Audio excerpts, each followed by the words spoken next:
वो एक बहुत बड़ा मुल्हिद एक आम आदमी से मिलता है, दूध बेचने वाला, दूध बांटने वाला गव्वाला। वो सुबह सुबह दूध लेकर आकर उसके दरवाजे पर मुल्हिद के पहुंचता है, दहरिये के। तो दहरिया उसे पूछता है क्या रूटीन है तुम्हारी? का सुबह उठता हूँ, नमाज पढ़ता हूँ, फिर खेतों में चला जाता हूँ, फिर दूध लेकर आता हूँ, बांटते बांटते जहाँ ज़ोहर हो जाती है वहाँ नमाज पढ़ लेता हूँ। अपनी ज़िंदगी का उसने बताया मुख्तसर। कहा देखो मैं बड़ा पढ़ा लिखा हूँ और मैंने बड़ी रिसर्च की है, बड़ी तहकीक की है, और मैं इस नतीजे पर पहुँचा हूँ कि अल्लाह का वजूद नहीं है, आखिरत नहीं है, जहन्नम जन्नत का कोई तसव्वुर नहीं है।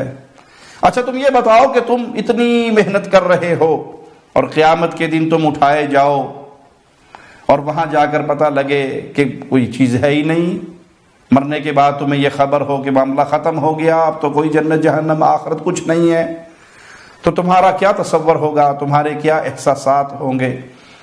उस अनपढ़ गवाले दूधी ने उस पढ़े लिखे से कहा आपकी बातें तो ठीक हैं, अच्छा आपका क्या ख्याल है कि आपने इतनी तालीम हासिल की, इतनी रिसर्च की, इतनी तहकीक की और आप इस नतीजे पर पहुँचे कि आखिरत के दिन का कोई तसव्वुर ही नहीं है, जहन्नम का कोई तसव्वुर ही नहीं, जन्नत का कोई वजूद ही नहीं, अल्लाह नाम की नाउज़ु बिल्लाह कोई ज़ात ही नहीं।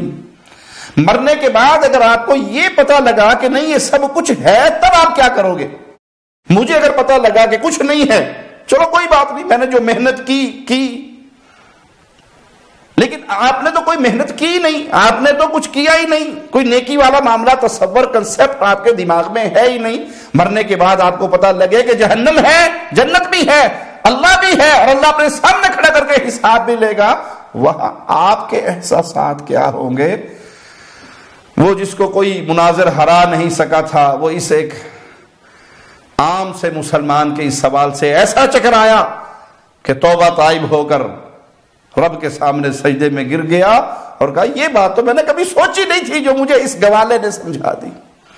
भाई अगर जिंदगी आपके सिर्फ इसी चक्कर पे गुजर रही है कि कुछ नहीं है, तो इस जिंदगी के इख्तिताम पे जब अगली जिंदगी शुरू होगी, जब ये कब्र जहन्नम का गड्ढा बनेगा और जब उठाया जाएगा और जहन्नम के फैसले होंगे, फिर वापसी के दरवाजे बंद होंगे। आज की जिंदगी में इल्म हासिल कीजिए, कुरान को तर्जुमे से पढ़िए, आखिरत कमाने की सोचिए और अपने दामन को जहन्नम की आग से बचाइए।